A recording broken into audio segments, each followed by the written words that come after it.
We go live straight into the loading screen for ByuN and Stats. Game number 1 of this best of 3 about to kick off.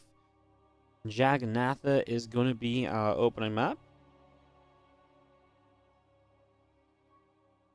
of a series which actually has, I guess, a bit of story behind it now, with ByuN taking that win over Stats to top his group of Aces ROG in an event he went on to win. That was the first time that ByuN had beaten Stats since his return from the military. So we come into this, I mean, that's fresh in Stats' mind. It was only, what, 5 days ago? In the top right-hand side, our Blue Protoss player looking for revenge. It is Stats. And you could obviously argue that that's a series that basically eliminated Stats, because then he had to wait for the lower bracket match of his group to finish, and then he had to play at like 6 or 7 a.m. against Raynor, and that's where Stats lost. So it was the beginning of the end of the tournament for Stats when he lost to ByuN. And it was kind of impressive as ByuN in the bottom left-hand side, our Red Terran. He really went very aggressive. He was just taking fights that, to me, made no sense. I know Roddy and DeMuslim actually casted the ByuN Stats series back then, and they were like, what? Stats is just going to win this fight? Then they're like, hello, why is nothing dying? And then eventually ByuN just won, and everyone was like, well, that makes no sense at all. And I was watching as well, and I completely agreed. It was really nonsensical, some of the fights, but ByuN made it happen. He's actually had some close matches against Stats. I know we casted a best of 9, ByuN versus Stats, where Stats went up 4-0, and then ByuN and ByuN Spirit came back and forced a game 9. So he won 4 in a row to go 4-4. Then eventually, obviously, Stats wins out in the end, unfortunately. And, well, I say unfortunately, it was actually a great series. I mean, both of them deserved to win it after that slugfest. As you do have the probe coming in down, SCV is going to chase a little bit, and we do have the Cybernetics core building from Stats, but they Nexus on the natural. So everything looking pretty regular here. I do feel as though Zaun really fell apart to drop play. You know, the drops were very powerful in game number 1. That absolutely tore him apart. Game 2, actually, I feel like game 2 he kind of shot himself in the foot a little bit, because I feel like the Colossus drop just didn't do enough. But then you come out of that Colossus drop and he actually had a cleanup. I feel like he got into a position to get back in the game. I just didn't realize how little tech he really had to work with and how little splash damage. And ByuN just stood his, was in his stride with his macro, right? The ghost hit at the right time and all the rest to really, basically punish Zaun at the time when he didn't have that much. And ByuN's going to have to do the same things here if he wants to take down Stats. Stats is no slouch. He's going to have to be absolutely on point. And he's going to open with a Concussive Shell opener. So the Concussive Shell opener, what this allows you to do is obviously get a bit of pressure on the map. This first Adept, if it commits in, it can get into some real trouble. We see a lot of players, I know Clem likes to hide his first 2 units out over here. So then he essentially has a flank on the Adept. Yeah, this is not going to be that great because he doesn't hit the Concussive Shells on it. So he doesn't get the Adept kill here at all. He does hide the second Marauder. So he still makes this look a little bit like, what am I up to? But obviously he doesn't set off over to that right-hand side to maybe pick up a slow on the Adept and to guarantee a kill. So, yeah, I mean, might just be the timing of things. Obviously, that Adept showed up pretty early, way before Concussive was ready. This is going to be Twilight into Robo from Stats.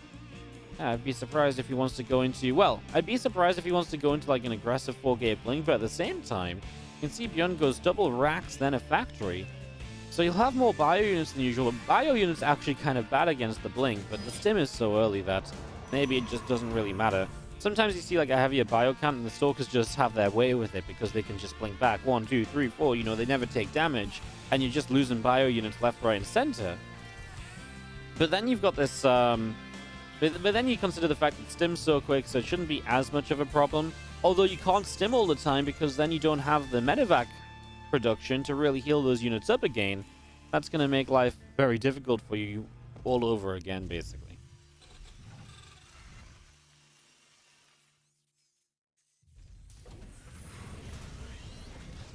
There's the turret on the natural then, and we just have a very safe ByuN with that early NG bait. Just going to get the +1 attack out of it, but says, well, if I'm building an attack upgrade, better build a turret as well. He's probably afraid of a lot of the DT timings, which also are quite good against this second Rax opener because the starport's delayed.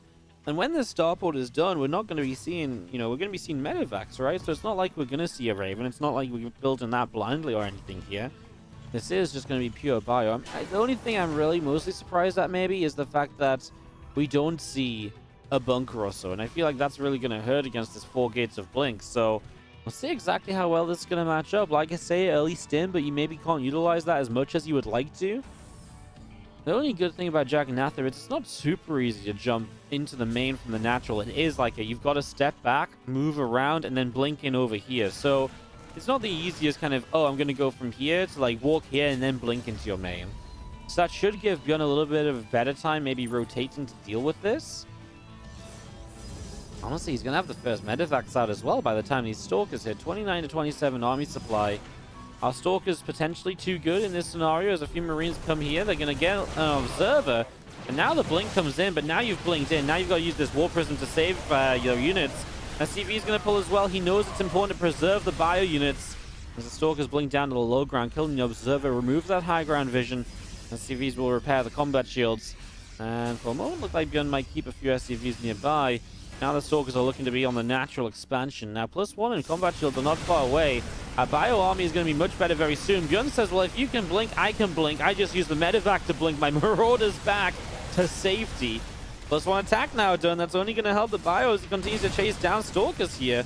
And he will get a few kills, but 14 SCVs go down in the process. Remember, stats needs to do damage with this. This build delays your third. It delays the Robo Bay.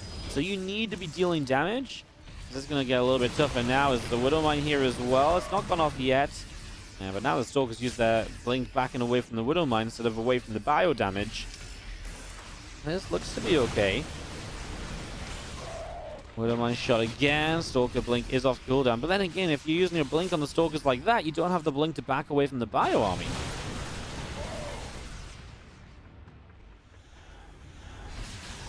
SCVs are going to continue to pull forward.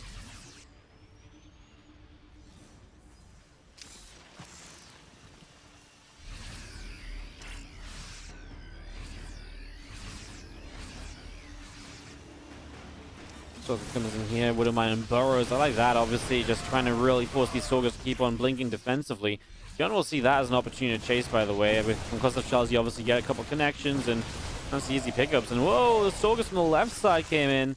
That's maybe not where they wanted to be. Of course, there's going to be a prism into the main base while this happens. That's always going to be the problem if you try and move onto the map here.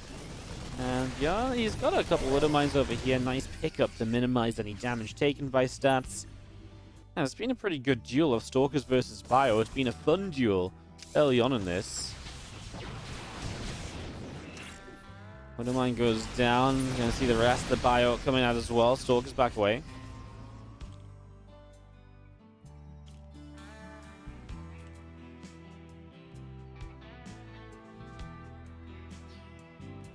As the medevacs move up the left-hand side, the Forge from stats is about to finish up.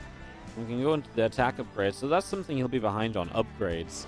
Obviously, you know, we talked about how he was going to be late onto the Colossus, and that is true. I mean, this is just, what, the first Colossus right now that's out? He does have an Immortal, which helps a lot in these fights usually. I don't know if ByuN has enough to fight this at all, especially with this Immortal here. The Immortal is so good against the Marauders, which is obviously what you're kind of relying on a lot with this army because, well, you're fighting against a lot of Stalkers. So the Immortal makes a lot of sense. It adds so much defense to the army of stats. And as you can see him on 4 gases still. I'm just going to take these extra gates and really power up again before taking gases on this third base and looking toward a Templar Archives and High Templar, but mostly probably Archons. We're going to see the Immortal gets jumped on in this scenario. He actually fires down the Guardian Shield as well. And by removing the Guardian Shield, this is going to be a nice play because obviously it just makes the rest of the army that much weaker to the bio shots. And he doesn't really find a chance to attack again. And now we're going to have that age-old question of, does ByuN have anything to fight 2 Colossi? We see this all the time in TVP. This 2 Colossus time is becoming really popular to at least take presence on the map with. And this might be one of those scenarios where ByuN may struggle. The upgrades are something he's going to have to rely on. Right now he's set in a cluster of units. He's got fresh mules that are going to get shot down. And that's a shame. He has to run away. He has to evacuate the third. But of course, running away with the third base isn't easy. It loses a Viking already. He might just have to commit to the fight because this third is just going to die. You can't lose the third base here, right? Here we go. Oh, he's just going to let it go. So ByuN's going to let his third base go down, which means that Stats completely capitalizes on the fact that ByuN is just not ready for the Colossus play.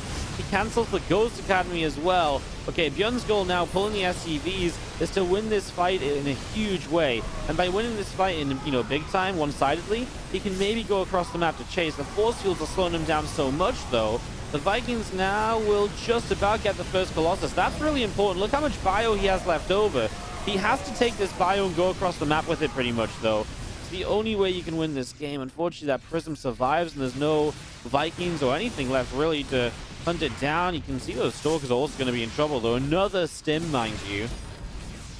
So you're going to lose pretty much everything as Stats. ByuN lost pretty much all of his SCVs, and this from Stats is just a question of, can you rebuild in time? I think, honestly, the answer is yes, because this is pretty much pure Marauder. So Zealots alone don't have charge. Oh my god, he doesn't have charge.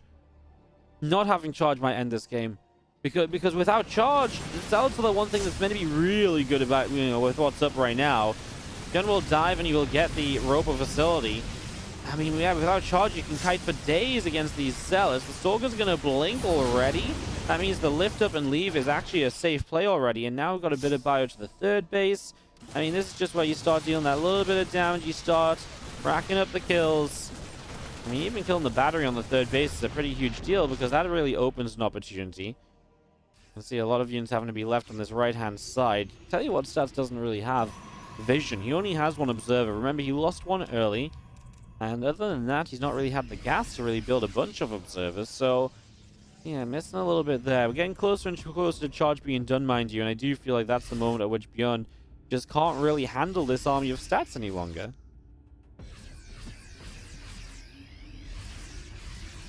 Bio setting up in the speed zone. I mean, obviously just going to start pushing forward here. Zealots don't have charge for 10 more seconds. I mean, if there was ever another time to fight, this was probably going to be it. Stalker's going to come in from the other side. The moment these Zealots get charged, this is a completely different beast of an army. If you kill these Stalkers, maybe you could lift up into the main. He's going to maybe try to do that anyway. And he will get on top of the Stalkers, try and utilize the mobility here to get something done. The Colossi, though, 3 of them, is just a bit too much. And ByuN, obviously, I was absolutely all in with this, and that's obvious. Hopefully, don't need to really say that. Just stating the obvious as our medevacs get pushed away from the main base, and ByuN does not have that much left anymore. He had his opportunity, he had his time enough to clean out the army on the bottom left-hand side, but he is done with that now. That moment has passed, and now the game really does just settle down a whole bunch, as we're going to be seeing the extra high tempo already warping in from Stats as well. So warping in all of these on the front of the third base, warping in Archons. Another high tempo warping in. There's a bit of bio on the upper left-hand side is going to come out, chase and kill a probe. It's a good pickoff, as well as the extra ghosts on the way out here from ByuN. He's going to rally those, and then we're going to move down to this third base. So, yeah, moving down to the third, we're going to see a lot of Zealots and Colossus continuing out to the bottom side. SCVs just transfer in between bases. The bio army from ByuN setting up a bit, and well, it's going to start stimming in. As the Zealots charge through a bunch of these SCVs already going down, and I mean that's the push just to end the game, of course. GG, and Stats will go up 1-0. ByuN can't pull off a bio miracle this game. Oxide being our map, and up 1-0 in the bottom left-hand side is the blue Protoss player. Give it up if you're cheering on Stats. As he fights against the red Terran in the top right corner of the map. This is ByuN. Game 2 of our best of 3, as we will see Stats building up a gateway already in the front of the main base. So he likes to put up this Hellion wall off early in the game, essentially. That's what that is. A Hellion wall off early in the game. It's a ramp as well, so actually it's kind of safe to keep that. It's very difficult for the Terran to push and really punish that easily, because you're going to need high ground vision to keep on attacking it, right? So that is pretty necessary. Let's do walk our probe all the way up into the natural expansion here. And just going to be seeing the probe coming through, and just going to go and nibble the SCV. So SCV taking a bit of damage.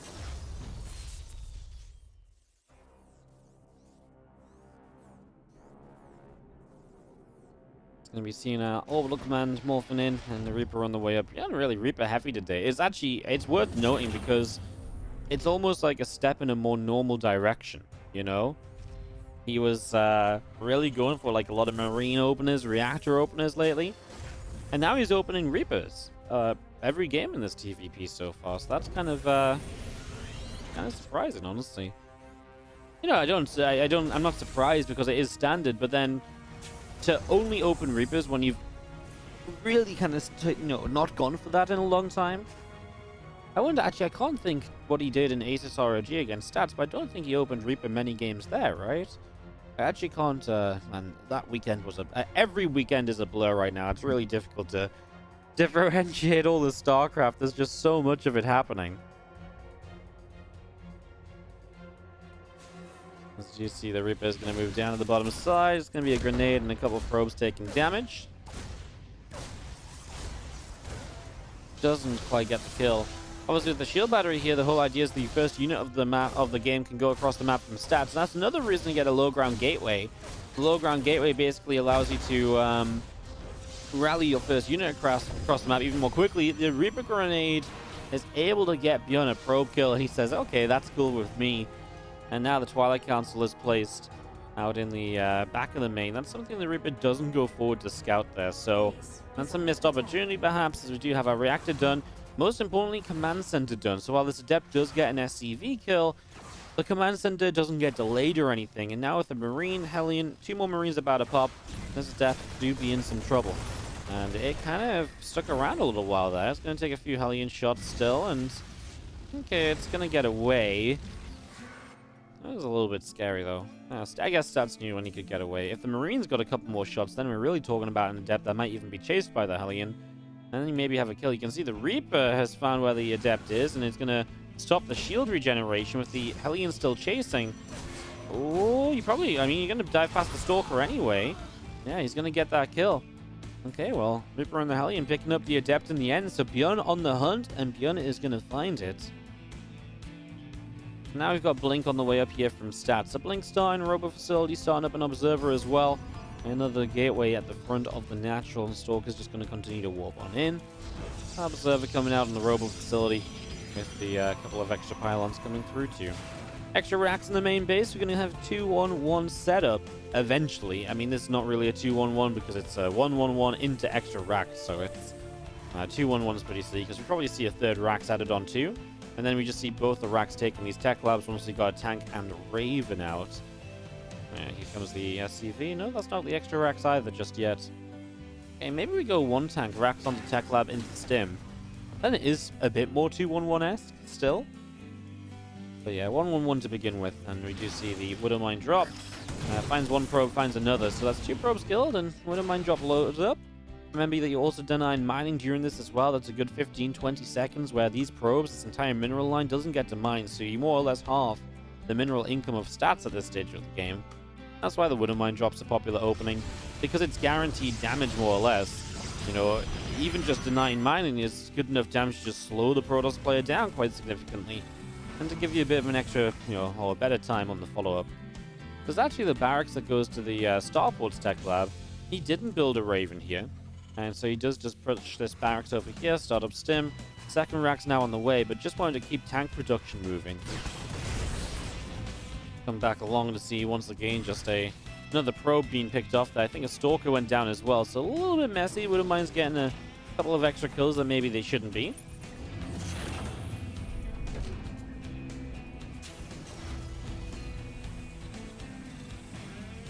And stim +1 on the way through. Charges on the way on the main base here from Stats as well. It's going to be seeing an extra gateway coming down in the main base, as the Stalkers will get rid of the medevac. So the medevac will fall. We have our Forge on the way up from Stats and the Natural expansion as well. So building up to that, our third base is going to be done in just a few moments.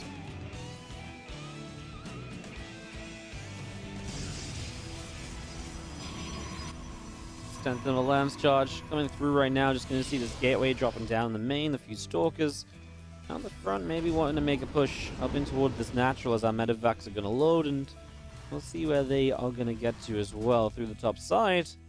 They are off on a journey, as now we've got Stats ready and perhaps a blink up into this main base.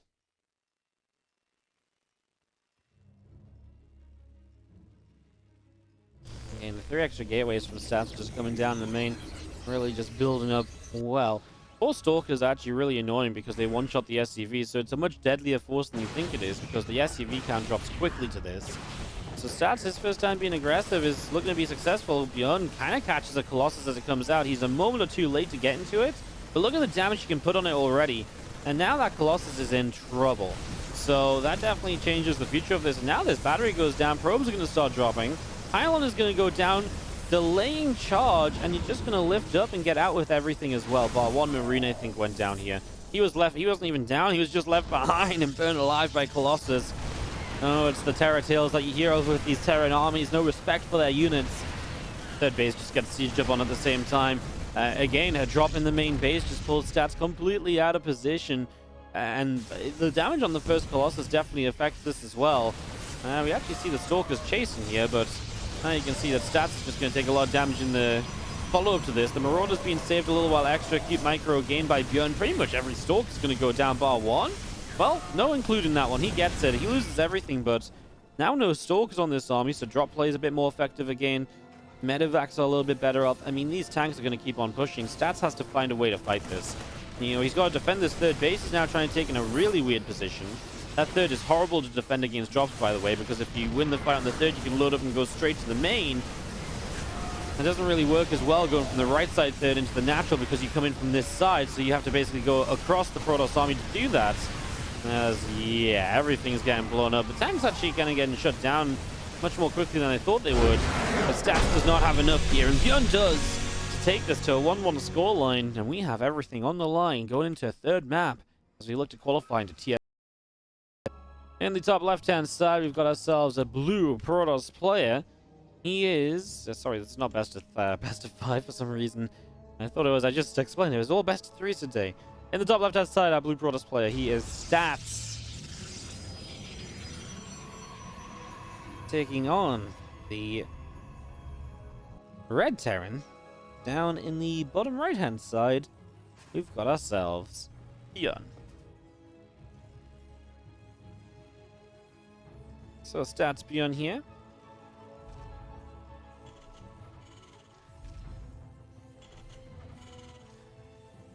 See how this one turns out. I mean, really was a very... Oh, I think it was a very interesting... a second game, because, I mean... Well, pretty much everything that ByuN's doing is very much so focused around a... It's very much so focused around a successful early game / mid game, right? I mean, those pushes are kind of deadly. Obviously, in the first game, he goes up against those Stalkers, and I feel like he traded well with those, but then he wasn't able to ever get across the map to maybe make up for everything else he's maybe meant to achieve there. So, yeah, a little bit interesting. As that probe moves up into the main, and we're going to see our SCV wanting to maybe drop down a command center there momentarily, and we'll have to do it just slightly out of position, so slight annoyance, but nothing too major.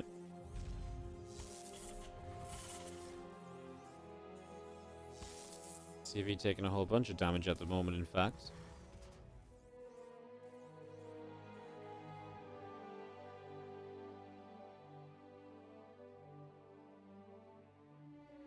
Oh, probe is just moving along nicely.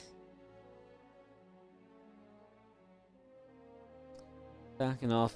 And we get ourselves ready for the real setup here. So it's a factory again. It's also this Reaper again from ByuN. So, again, like I've been saying, this is obviously a little bit unlike ByuN almost. Yeah, a little bit unlike ByuN to go for the Reaper again and again as we set up at the frontier, and we'll see this Reaper starting to back off. Robot G runs by it, but the Reaper doesn't have the HP to stop and chase at the moment. Took a few hits in that main base already. Stargate from Stats, and I like the switch up. Game 3, moving into a Stargate instead of a Twilight Council. Definitely a nice way to change it up, and we'll see if he wants to play Oracle. We'll see if he just wants to play Phoenix. Phoenix especially a very fun way to defend a lot of the aggression, and the way that ByuN's been setting up, I wouldn't mind Phoenix at all. bring the Phoenix in, use them to shut down a medevac, use them to shut down a Widow Mine or so. And, then they can obviously then get across the map to harass themselves. So, it'll be a very stable way to open, and it's exactly what we're starting to see, at least out of stats here as well. So, starting to get into that. As a couple of adepts show up. And they're going to put some damage out onto this orbital command. So, the orbital already taking some damage here in these early stages.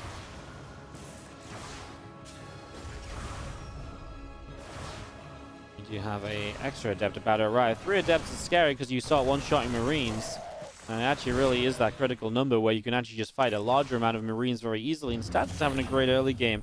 He's going to push those Marines to the high ground, get himself an SCV, and he's basically going to be able to just keep up this pressure. So the pressure is really building here, honestly.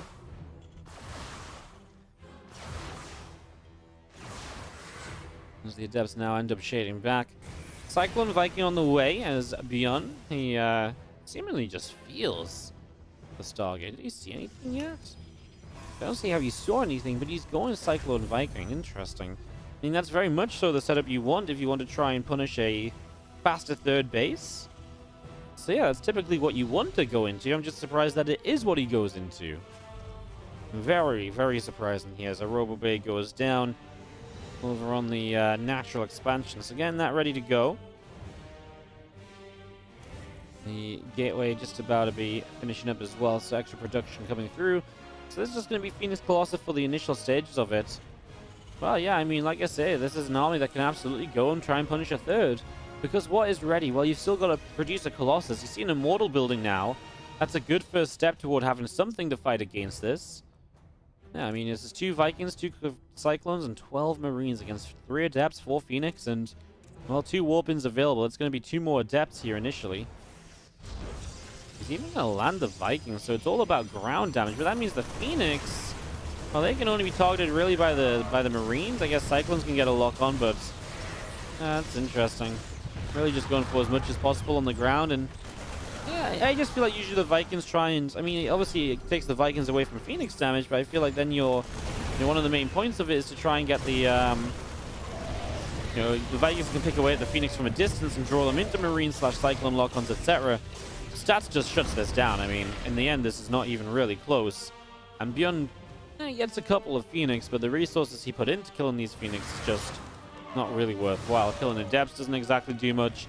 And now, having cleaned this up, Stats knows he is completely free to start getting aggressive on the map. He's going to start pushing forward and putting some damage in on this. And again, he just absolutely knows he can do that. He knows there's no reason not to. Yeah, you can see Stats feels like he's under no pressure at all as well. Double Forge basically is just a statement. It says, hey, I don't need to... I'm good, you know? I'm in a great position. Don't you guys worry about me. So yeah, double Forge kind of says it all, if you ask me as well. I think that's almost a statement on its own right.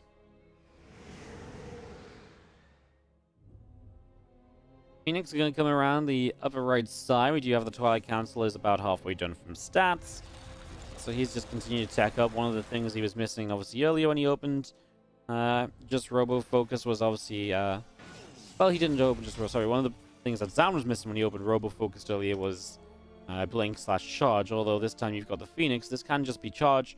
You're not going to be missing Blink as much as you would be if you opened just purely into Robo. So that is obviously pretty good news.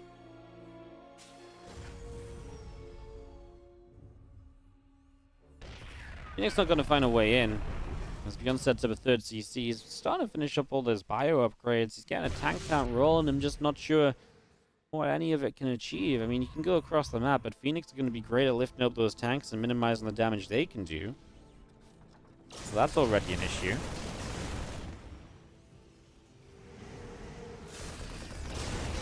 Move this around. I'm going to be seeing the extra lifts coming into play, and again, with the Phoenix, you just kind of, you've got to make a decision. If you're going to go, it's going to cost you a lot, because by going, you're going to let these Phoenix do kind of damage. They're going to pick off reinforcements. I mean, again, that's almost just a given at this stage.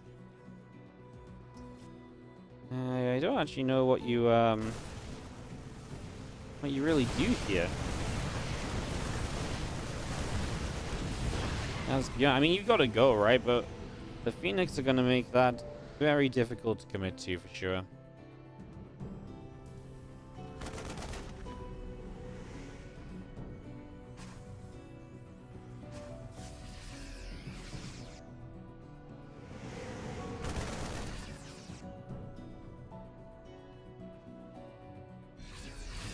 Army of ByuN continues across, then as you do see our Colossi as well, it's all setting up the left-hand side.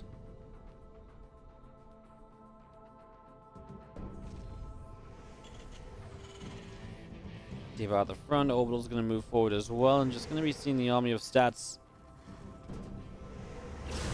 continuing forward. Phoenix going to pick up one SCV.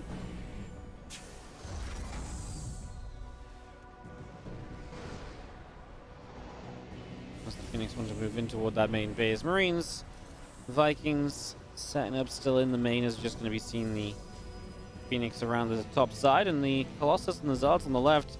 In the end, ByuN is never pushing. He's just going to be the one to sit back and sort of let stats attack into him, maybe. I mean, ByuN's still the one that needs to do something. It would be nice if he had like a medevac darting into the main right now or something, but it's difficult to afford that. You look at how much bio there is, and you realize you probably need all of it here to defend. He's about to have ghosts. He's just on siege the tanks. It's the perfect time for stats to attack, and that's when he will attack. ByuN is going to go running for the natural. I mean, he does have the ghost that just popped out. Startable SCVs, tanks full siege. I mean, this is just a mess of units. The Phoenix will lift up all the tanks, though, and just let me tell you now, there will not be the bio underneath this to make it work. Stats is going to push through, and Stats is going to qualify for TSL 6 as everything runs forward. GG out of ByuN, and Stats is going to take the first series here 2-1 in this best of 3. Congratulations to Stats. And he qualifies for TSL 6. I mean, it'd be a surprise not to see Stats there. Obviously, with the recent results, it'd be a surprise not to see ByuN there. And ByuN now only has one more qualifier to try and make his way into that tournament.